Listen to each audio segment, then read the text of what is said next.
to manage that. What is data warehousing? We are going to discuss it previously. Yes. We are going to discuss the data warehousing and its needs. What is data warehousing? Difference between the database and data warehousing. Its architecture, data warehouse components, its data characteristics, data warehousing tools, its advantages and disadvantages. Next. Okay, what is data warehousing? It is a technology that allows us to gather the whole of the data in a particular manner to present in a human exploitation manner. Means that a human or a person can just get the data in a suitable manner or in an arranged manner and if it is easy to manage that. It's needed to analyze the big data or to collect out the huge amount of data. Next. Data warehouses. It's an object-oriented process and it's an integrated process. It is a time variant because it takes a lot of time to arrange a lot of data and it's not volatile. And if there are many clusters of the data, then it is also known as a multi-dimensional process. Next. Okay, the difference between the DBMS and data warehouse. It focuses on the present data that we have clustered or managed. It focuses on that, and the data warehouse, it focuses on the past data or we have collected the data. It is automatic data and it is an aggregate data. Aggregate data means we can sum up the data and use it for our purposes. Right. Next is the each transaction access only small amount of data. In this we can manage the small amount of data or a particular theme data, and in this we can manage the large amount of data. Next one is support day-to-day operations. In this we can use this in day-to-day lives. That means we can use it in colleges, hospitals, etc. And it is a support information analysis. In this we are going to analyze a large amount of data. Next is charging and incomplete data and static and historical data. Next. This is an architecture. First we are going to arrange the external and operational data.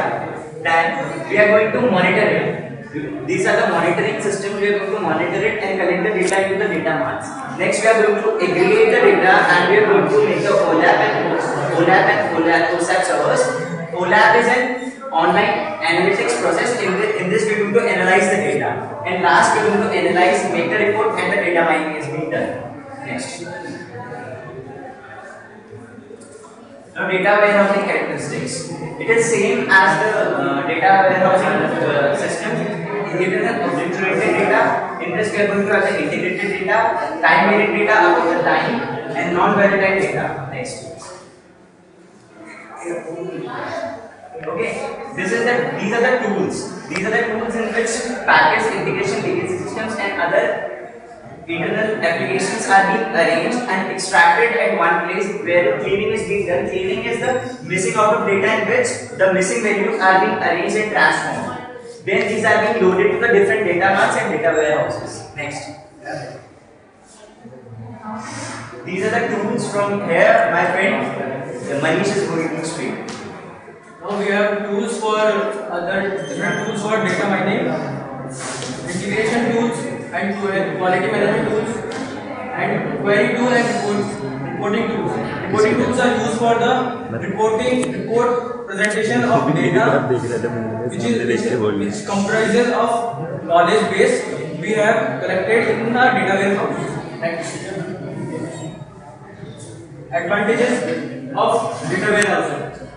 Data storage, as my friend tells about this, and enhance and user access to a wide variety of data, potentially lower computing costs and increase productivity, query processing multiple options, security, data and access.